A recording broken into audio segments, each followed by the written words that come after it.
Marcos 10, 17 até 31 é o nosso texto, especialmente o versículo 25, que é uma fala enigmática, até dura, de Jesus Cristo, e é um tema que está perpassando todo o nosso culto de hoje. Mais fácil um camelo passar pelo olho de uma agulha que uma pessoa rica entrar no reino de Deus. É sobre camelos, agulhas e riquezas, o nosso tema de hoje. Uma palavra sobre dinheiro, sobre a vida financeira da gente. É muito mais que uma consultoria. Jesus está falando de vida, de espiritualidade, de cristianismo, de fé, de vida eterna, na verdade. E se vocês lembrarem, esse texto de hoje é a sequência, o final do texto que já começou semana passada. Fomos apresentados a um jovem rico que chegou a Jesus com uma pergunta. Qual pergunta? Mestre, o que eu tenho que fazer para herdar a vida eterna? Então Jesus respondeu uma pergunta espiritual, uma pergunta sobre a eternidade, puxando o assunto do dinheiro. O que nos deixa para nós já uma tranquilidade de que falar de dinheiro na igreja é algo que Jesus aprovaria. Nós não acreditamos que falar só de dinheiro, ou falar demais de dinheiro, seja o caminho. Inclusive criticamos, às vezes, irmãos nossos que fazem isso. Porém, deixar de falar também não é o caminho, porque o próprio Jesus fala, e fala muito, gente. Jesus fala muito de dinheiro. Ele não é assim um guru que só fala de situações imaginárias, etéreas, espirituais. Jesus fala de coisas do nosso dia a dia, que afetam a nossa vida. Jesus hoje vai nos ensinar sobre, especialmente, os perigos da riqueza. A gente vai ver um pouquinho sobre isso. A realidade desse perigo, as razões desse perigo e como a gente pode enfrentar, lidar com esses perigos. Primeiro ponto. A realidade do perigo das riquezas. De novo, é mais fácil um camelo passar pelo fundo de uma agulha do que um rico entrar pelo reino de Deus. Jesus é bem direto, taxativo. Só que para entender isso, acho que é importante a gente perceber um balanço delicado que Jesus faz nessa passagem, que tem a ver, por exemplo, com a resposta que os discípulos dão quando Jesus falou isso. Vocês viram? Ali no versículo 25 e 26, os discípulos, muito admirados com Jesus, falaram entre si: se é assim, quem é que vai poder se salvar? Jesus deu ao rapaz um critério de salvação que ele não podia performar. E aí ele foi embora. Jesus claramente mostrou para ele e para quem estava perto. Jesus estava questionando a salvação dele na frente de todo mundo. E o rapaz não passou no teste. Ele não aguentou o rojão. Ele foi embora. E é fascinante como os discípulos reagem. Vocês perceberam? Eles não dizem: esse cara rico não pode chegar no céu? Ótimo! Nós não gostávamos mesmo dele. Nunca passou aqui na nossa goela. Ele era arrogante mesmo. Eles disseram isso? Não. Eles não disseram: esse rico não pode entrar no céu? Beleza, nós não somos ricos mesmos. Essa conversa não compete a nós. Não é isso que eles dizem. Eles dizem: se ele não pode entrar nos céus, quem é que pode? Eles dão, os discípulos deram, não sei se vocês perceberam isso, uma enorme quantidade de crédito para aquele rapaz. Sabe por quê? Porque aquele rapaz não era apenas um jovem rico, líder da sociedade rico. Lucas nos diz, não Marcos, mas Lucas, de que ele era um homem de grande destaque. Ele era reconhecido, ele era respeitado. E esse é um primeiro ponto para a gente explorar hoje. Muitas pessoas acreditam, com base na experiência de vida, na observação, mas também pessoas que estudam áreas especiais de conhecimento, que não é possível adquirir riquezas sem explorar, sem defraudar, sem ser injusto com as pessoas ou com todo o sistema da sociedade. Que não é possível adquirir riqueza sem passar por cima dos outros, sem pisar em alguém, sem tirar vantagens de alguém. Ou então, não é possível manter uma riqueza adquirida sem cometer atos de injustiça. Mas olhem o que Jesus faz. Ele faz a pergunta. Ele segue a lista dos 10 mandamentos. E ele pergunta especificamente: você já defraudou alguém? Você conduziu os seus negócios de uma forma espúria, exploratória? Jesus pergunta para ele: você mentiu? O que inclui: mentiu ao governo, mentiu ao imposto de renda, mentiu ao cliente, mentiu ao funcionário, mentiu ao fornecedor? Você tirou alguma coisa de alguém que era de direito delas? E o cara diz na lata: não. E Jesus não diz para ele: mentiroso. Vocês viram? Jesus aceitou a resposta dele. E a reação dos discípulos é uma prova de que, aparentemente, este jovem rico poderia ter muitos problemas,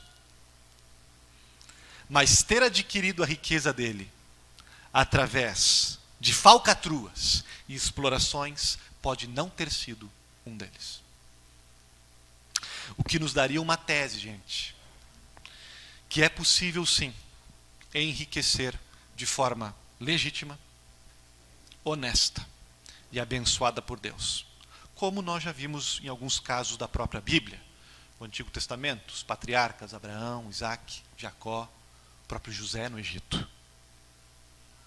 Claro que é possível, e muitas vezes acontece isso, claro que é possível enriquecer através do pecado, através da quebra dos mandamentos.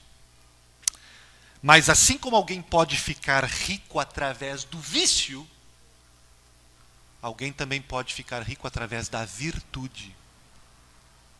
É possível, em alguns casos, que a pessoa que chegou lá, naquele lugar de tranquilidade econômica, chegou lá através de disciplina, o que é elogiável, chegou lá através de privações, de economias, de poupança, de visão, de planejamento, de paciência, de sabedoria, de suor, muito trabalho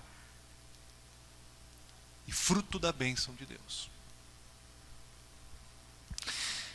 Ao que parece, os discípulos ficam intrigados porque esse rapaz era, obviamente, uma pessoa conhecida pelo caráter, pela moral, pelas virtudes. E quando ele vai embora frustrado com as exigências da vida eterna, os discípulos reagem: se ele não é digno do reino de Deus, quem é? Primeiro ponto. Por um lado, Jesus não parece ter um problema ideológico ou teológico com a produção de riqueza. Ele não diz que ser rico ou ter dinheiro é intrinsecamente mal, automaticamente mal, errado e injusto em si. Mas, por outro lado, e aí está o balanço, ele diz: é mais fácil um camelo passar pelo buraco de uma agulha do que uma pessoa rica entrar no reino dos céus. Há uma tese aqui de que esse buraco da agulha não seria uma metáfora, mas seria algo literal, que seria uma porta nos muros de Jerusalém, onde camelos com muita dificuldade passavam. Era difícil, mas não era impossível.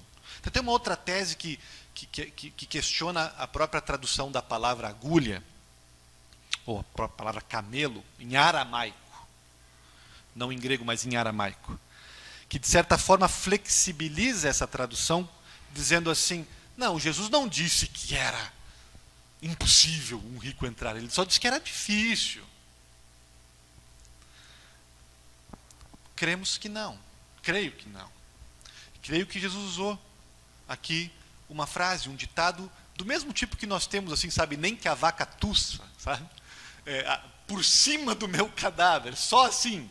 É possível que Jesus tenha usado uma frase daquela cultura e daquela língua que dissesse, gente, é praticamente impossível que uma pessoa rica entre no reino dos céus. Jesus, nesse texto, está sendo drástico. Se por um lado, como eu disse antes, ele não está dizendo que a riqueza é em si má, ele está dizendo, gente, a riqueza é extremamente perigosa. Há uma nuance. Jesus não tem problema com a riqueza em si. Adquirir patrimônio não é necessariamente quebrar o mandamento, mas por outro lado ele está dizendo, se cuidem, porque esse negócio de dinheiro é terrível, é ameaçador, é perigosíssimo. E por isso nós entendemos como Jesus chega naquela frase, dizendo que é impossível sem Deus. No mesmo texto, ele vai dizer que o dinheiro é capaz de cegar uma pessoa, e outras coisas também fazem isso. Cegar a pessoa para o Evangelho. E aí só mesmo com a intervenção de Deus. Só mesmo com o milagre de Deus. É impossível se a graça de Deus não agir na gente. Dinheiro tem um poder espiritual para nos cegar para o reino de Deus. E a menos que Deus intervenha na gente, o dinheiro vai nos tirar do reino de Deus. Todos nós. Nos afastar completamente. Essa é uma realidade para Jesus. É um fato. Vejamos, gente, as razões deste perigo para entender um pouquinho melhor sobre isso. Por que é assim? Por que o dinheiro é para Jesus tão perigoso? E ele falou de muitos perigos e o dinheiro sempre era o que ele mais pontuava como mais perigoso. Para entender, eu acho que tem uma observação de como Jesus aconselha o rapaz no texto. O rapaz está atribulado, vocês notaram? Ele não tem tudo resolvido na vida dele. Ele é rico e é respeitado, mas falta algo, o que torna ele muito próximo de muitos de nós aqui nesta igreja, no Rio de Janeiro. Por fora, ele parece ter tudo o que a vida pode lhe dar, ele está de bem com a vida. Ele é um jovem rico, provavelmente bem apessoado, é virtuoso, é conhecido, as pessoas gravitam ao seu redor, ele é atrativo, mas não tem tudo resolvido. Por dentro ele é um redemoinho, por dentro ele não descansa, ele não dorme. Tem uma questão que o assombra. O que eu devo fazer para ganhar a vida eterna? Que era uma questão comum naquela cultura. Talvez para nós também seja uma questão. E naquela cultura só tinha uma resposta. Todos os rabis davam a mesma resposta. Não havia uma escola de pensamento, um debate na igreja sobre como responder essa pergunta. A resposta, muito simples, era: obedeça os mandamentos de Deus e evite os pecados. O rapaz sabia disso. Mas Jesus ainda assim pergunta para ele: o que é que você pensa? O que é que as pessoas estão dizendo para você? O que a religião diz para você? Por que é que Jesus ainda assim pergunta para ele? No final, Jesus vai dizer: uma coisa te falta. E Jesus tinha razão. Porque o cara tinha tudo: sucesso econômico, sucesso social, sucesso moral, sucesso religioso, mas ele ainda estava inquieto porque ele tinha uma dúvida. Falta algo, tem um detalhe que pode estar me faltando, talvez, no meu checklist para chegar na vida eterna. Talvez esteja faltando algo. E sempre vai ser assim, tá, gente? Qualquer pessoa que esteja na missão que o rapaz tinha. Que missão?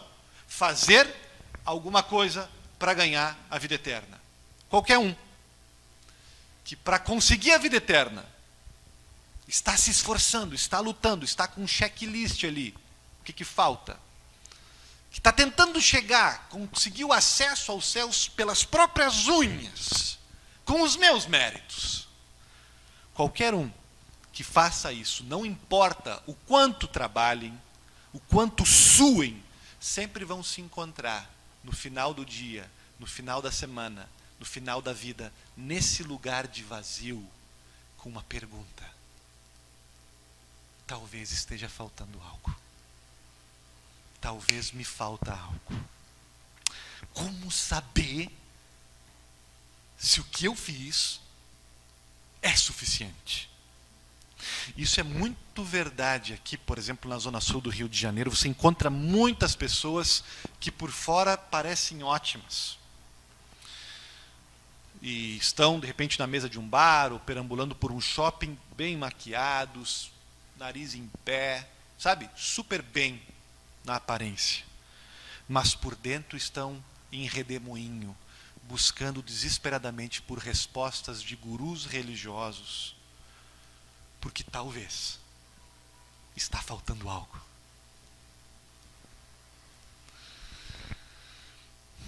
A resposta de Jesus é fascinante, primeiro porque ele dá um toquezinho. Primeiro ele dá uma pista, versículo 18. Por que você me chama de bom? Se bom só tem um, que é Deus. Jesus não está negando ali que ele era bom. Ele não está negando, ele não está tendo uma crise de identidade sobre a sua própria divindade e perfeição. Não é isso. Ele estava questionando por que o cara aborda uma pessoa que ele pensa que é um rabi comum e o chama de bom. Jesus está antecipando. Vamos ter que conversar melhor sobre a sua noção do que é ser bom e ser mal. É só na linguagem do boxe, seria só um jab aqui. O gancho vem depois. O gancho, Bruno, vem no 21. Jesus, olhando para ele com amor, disse: só uma coisa falta a você. Venda tudo o que você tem e dê o dinheiro aos pobres. Você terá um tesouro no céu. E depois vem. Caminha comigo. Jesus aceita o que o cara diz sobre os mandamentos, mas tem um a mais para ele. Ele diz: eu não estou tão preocupado com as coisas erradas que você está evitando de fazer. Se você quer me seguir, se você quer ter vida eterna, claro, não cometa adultério, claro, não minta, claro, não roube. Mas se você só se preocupar com isso, você vai se tornar um fariseu. Se você quer mesmo vida eterna, tua atitude, lá no íntimo, no coração, com respeito a tudo e as tuas coisas, vai ter que mudar. Se você quer ser cristão, há um arrependimento de como você está enxergando as coisas que você precisará fazer. É o jeito de tratar de Jesus a qualquer pessoa que se aproxima dele. Como você está lidando com o vazio, com a angústia que você tem, com essa parte de você que te diz: talvez esteja faltando algo. Todos nós temos ela, gente.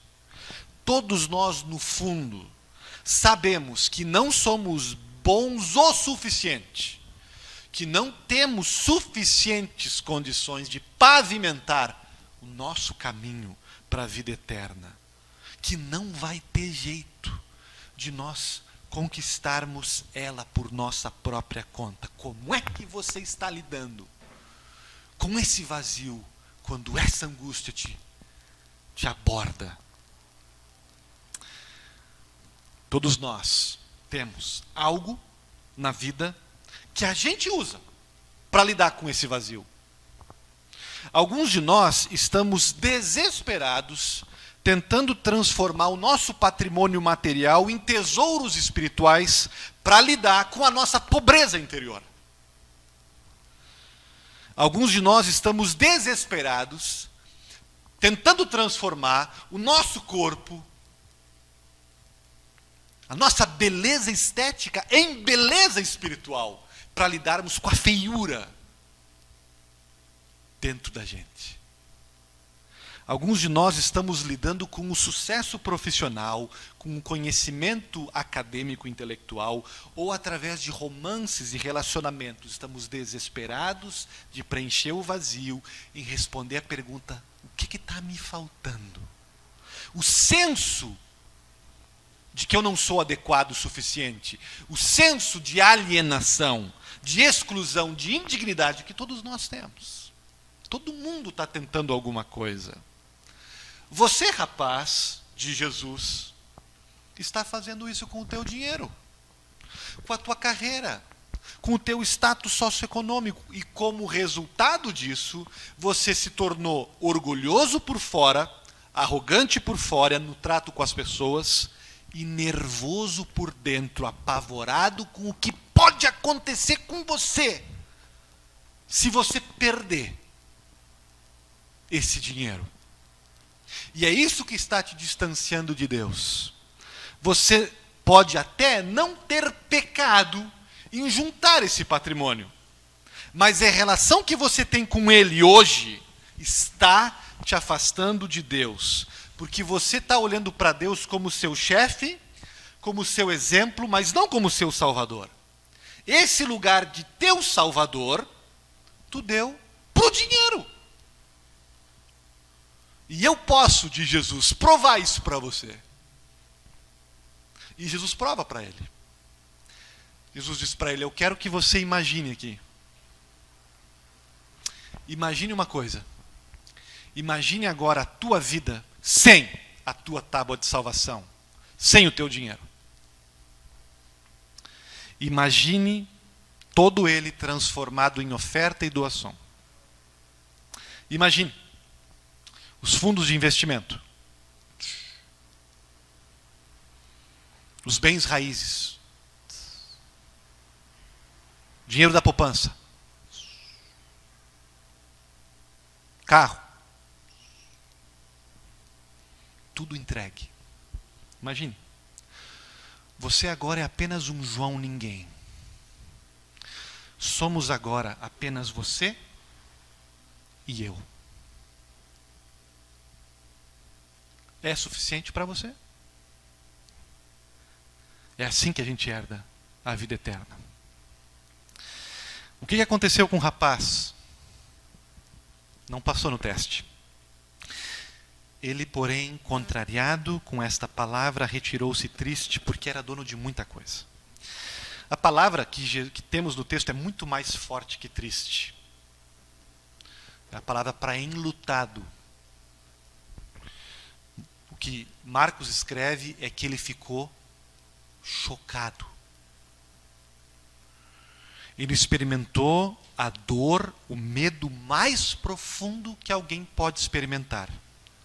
O medo de perder o cerne da sua identidade, o centro da sua confiança, a fonte de segurança. Ele sentiu que se ele entregasse o dinheiro, ele perderia a si mesmo.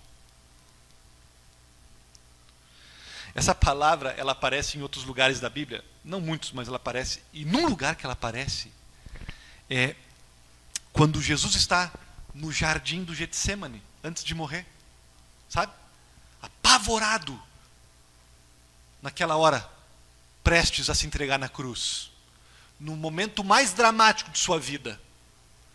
E o sentimento que Jesus esteve naquela hora é o mesmo desse rapaz aqui. O que eu ouso dizer que é mais ou menos assim.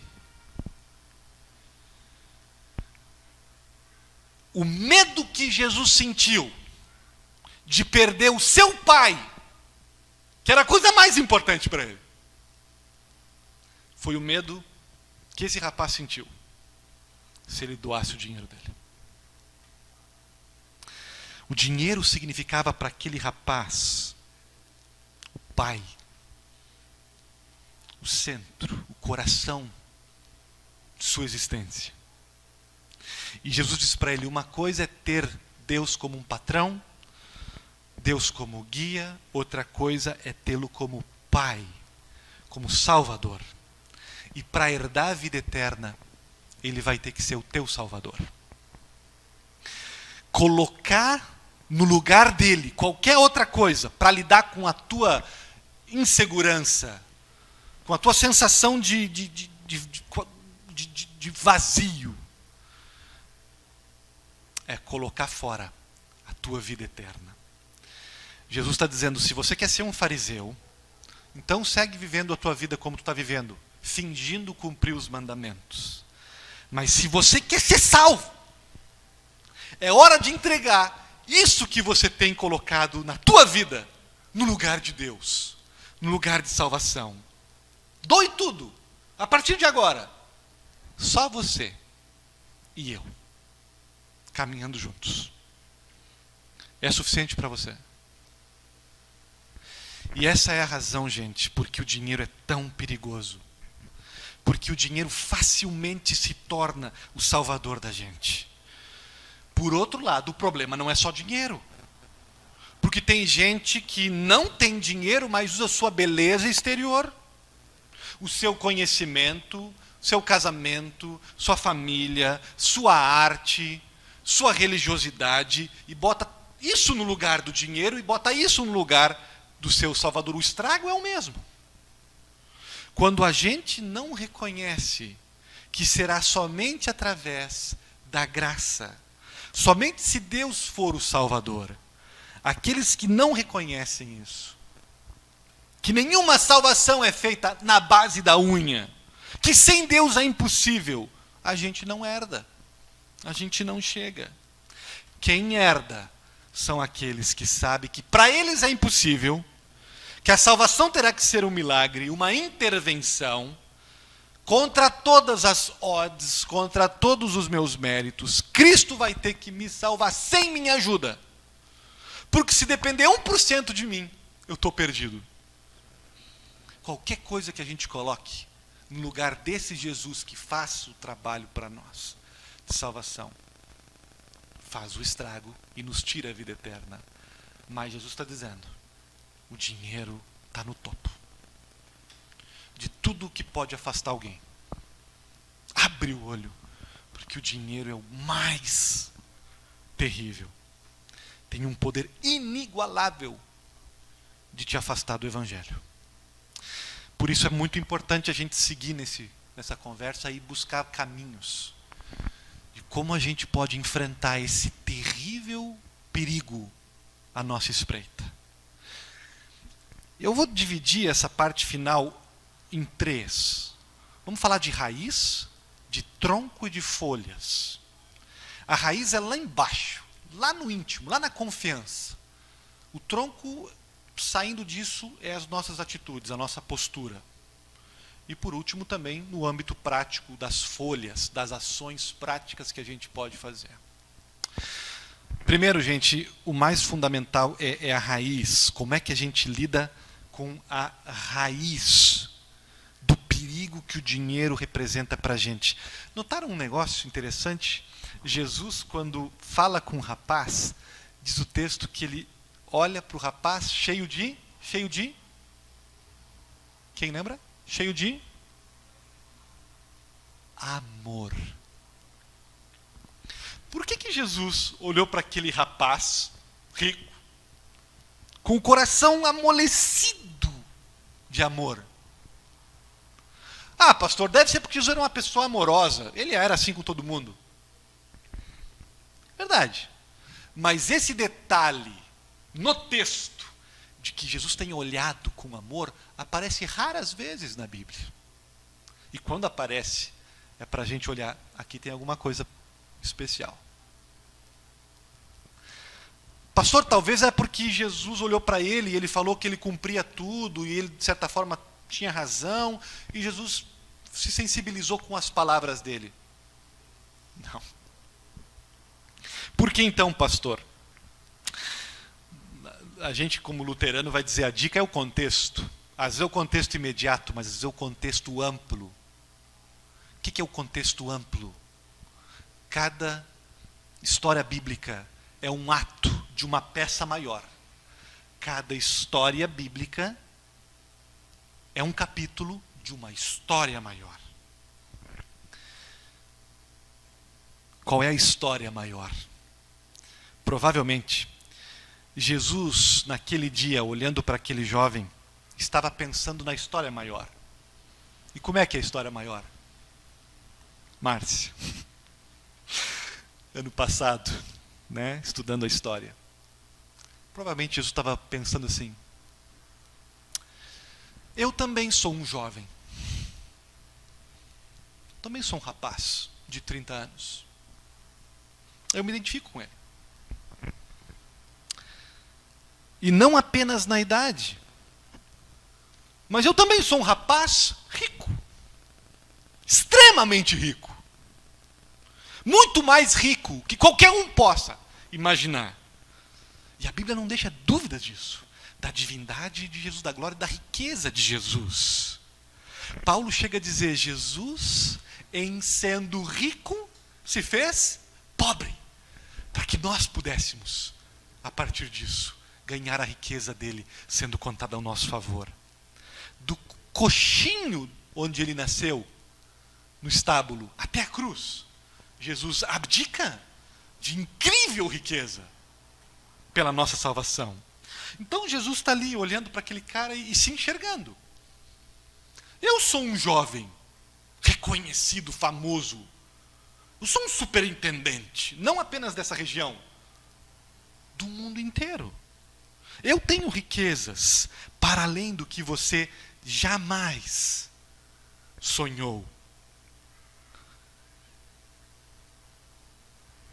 E eu vou descer num nível de pobreza que você jamais poderá fazer. Que é mais profundo que qualquer pessoa podia fazer. Eu vou me despir da minha própria divindade, perfeição, para carregar nos meus ombros os pecados de vocês e morrer numa cruz. Sabem por quê? Porque eu sou um jovem rico que vai doar tudo, que vai distribuir toda a riqueza que tem. Para quem?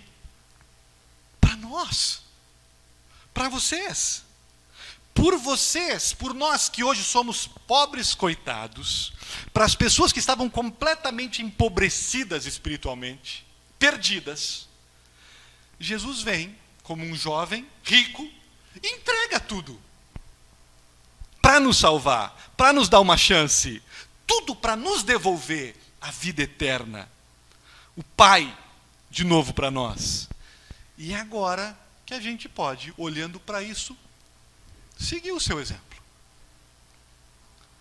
Jesus não está nos convidando para fazer nada do que ele não tenha feito. Eu dei tudo para você ficar comigo. Por que você não poderia me dar um pouquinho agora, para continuar comigo, para me ter com você? Essa é a raiz, é o nervo, e é o único que pode nos transformar a nossa visão com relação ao dinheiro ou a qualquer outra tentação. A graça de Deus, o Evangelho, olhar para como Jesus agiu para nos salvar. O Bob Dylan também já disse isso. Ele citou Jesus. Quando a morte vir cobrar o teu preço, tu vai te dar conta que todo o dinheiro do mundo não pode comprar a tua alma. Jesus comprou ela. Ele entregou tudo o que ele tinha. E é assim que a gente trata dinheiro não como nosso salvador, mas apenas como dinheiro. Não como nosso mestre, mas como um servo que a gente tem. É isso que vai fazer com que o dinheiro não seja algo tão importante para ti, mas algo libertador, algo que te liberta de preocupação, que te liberta de ansiedade, que te liberta de inveja, que te liberta de tanta coisa. É voltando sempre de novo e de novo e de novo para esse conhecimento que nós já temos, mas que é sempre meu privilégio, como pastor de vocês, relembrar a doação da fortuna que Cristo fez por você, com sua vida, com sua morte. Essa é a raiz que nos ajuda a olhar para o dinheiro apenas como dinheiro, olhar para o status apenas como status, olhar para a aprovação da pessoa apenas como aprovação da pessoa.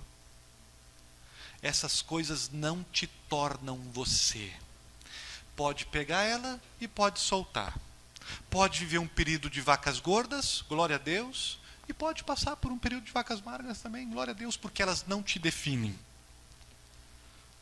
Porque não és mais controlado por aquilo.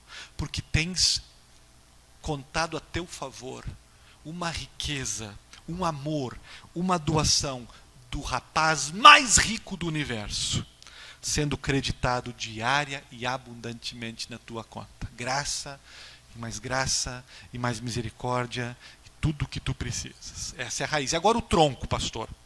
O tronco são atitudes que eu desenvolvo para lidar com a própria raiz, porque a gente, mesmo que tenha essa raiz do evangelho muito firme na gente, como nós temos ainda o pecado morando dentro da gente, a gente sofre, a gente tem que lutar, a gente tem que ter disciplina de resistir ao nosso próprio pecado e às tentações de Satanás.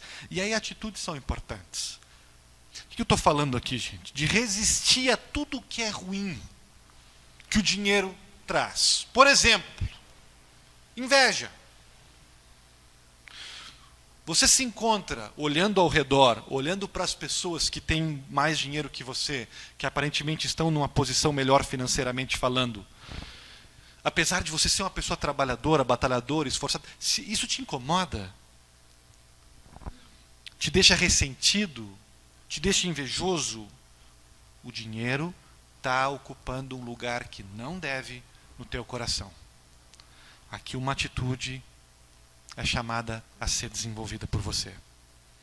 Outro exemplo, preocupação. Você tem ansiedade demais sobre as coisas do futuro, especialmente relacionadas com dinheiro. Te preocupa demais o futuro dos teus filhos, o futuro dos teus netos, o teu próprio futuro, o teu próprio conforto, a tua própria aposentadoria, tua garantia de que as coisas não estão no teu controle, isso tudo te incomoda. O dinheiro está ocupando um lugar maior do que deveria no teu coração. Ou teus relacionamentos. Com quem você se relaciona? Você tem dificuldade de se relacionar com quem tem um nível socioeconômico mais baixo que o seu? Você só se mistura com a nata da sociedade. Você só frequenta lugares e abre a porta da tua casa para determinado pedigree social. Dinheiro está ocupando um lugar maior do que deve no teu coração. Você se encontra comprando loucamente coisas novas, objetos, roupas, coisas que não precisa só para te sentir bem por dentro, para te dar uma sensação legal de ser bacana. Você vai ao shopping quando está deprimido, e aí a depressão meio que passa quando você está cheio de sacolas e bolsas. Você só consegue ficar em paz quando você consegue comprar aquilo. O dinheiro está ocupando um lugar maior do que deve no teu coração. Há uma luta espiritual aqui, algumas atitudes que Deus está te chamando a desenvolver para, como diz a música, ter a piedade da luta contra essa tentação. Por último, as folhas, que são ações práticas, da raiz para o tronco e daí para as folhas. Não é só conhecer o Evangelho e não é só trazê-lo à mente para desenvolvermos atitudes contra esses perigos todos, mas ações práticas. O texto me permite falar de uma ou duas aqui. Primeiro, gente, os pobres. Quando Jesus fala para o jovem rico doar as coisas para os pobres, sim, era um teste, era uma pregação de lei para mostrar o pecado dele, a incapacidade dele. Mas não era apenas metáfora, também era literal. Também era uma orientação da lei no seu terceiro uso. Jesus está sendo aqui literal em dizer que a gente deve se envolver, se doar para o nosso próximo, especialmente aqueles que estão em necessidades. Doe seu dinheiro, é o que eu posso dizer. Te envolva no alívio às pessoas mais necessitadas. É o que Cristo está nos dizendo.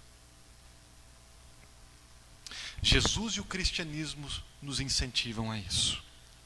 Te envolva como você puder no alívio das pessoas que estão passando necessidades.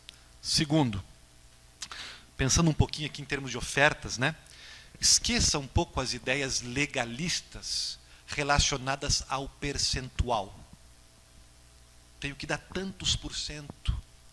Aí eu dou tanto por cento e anestesio minha consciência com aquele percentual, e aí eu faço o que eu quero com o resto, porque eu já estou com a minha consciência apaziguada que eu dei um percentual.